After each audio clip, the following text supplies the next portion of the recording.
Sawadee krap, welcome to Phuket Extra, brought to you by PSD Windows and Doors. I'm your host JP Mestanza, and it's Friday, December 27th, meaning the last edition of the Phuket News for 2019 has been released.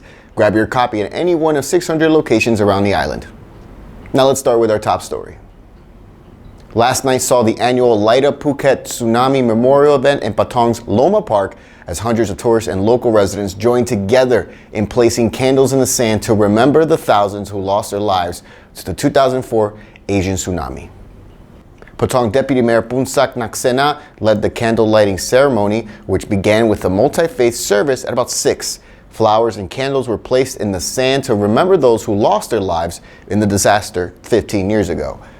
Last night's service at Patong Beach followed a remembrance ceremony at the Wall of Remembrance at the Mai Khao Cemetery in the morning yesterday, attended by dozens of people and included a multi-faith service as well, with some relatives of the victims also attending, with many hanging wreaths along the wall. The 2004 Asia Tsunami saw anywhere between 230 to 280,000 people losing their lives, while here in Thailand, the official government estimates marked just over 5,000 dead and over 3,700 still missing, presumed dead, while reports in Phuket confirmed 259 deaths and another 700 remain listed as missing. A new sightseeing cable car is going to be built here in Phuket after the project was approved yesterday by the Provincial Committee of the National Economic and Social Development Council. The council, which is chaired by Phuket Governor Pakapong Tavipat, they approved the project in a meeting on Christmas.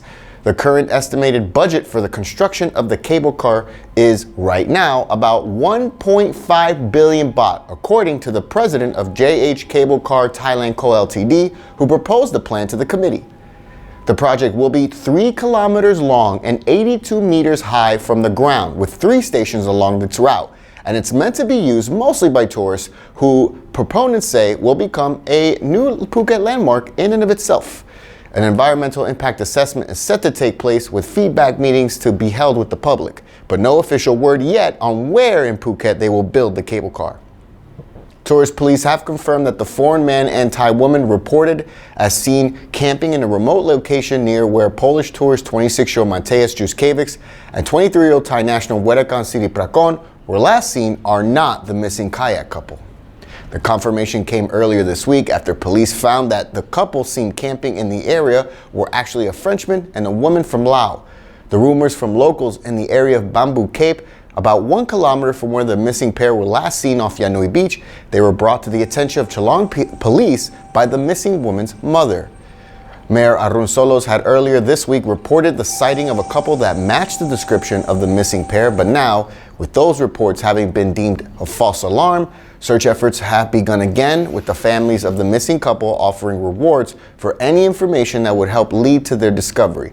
English speakers can call Kun Chu at the number below, while Thai speakers can call Kun Bird as well, or send information to the website Patriot24. Phuket Extra will be right back after this.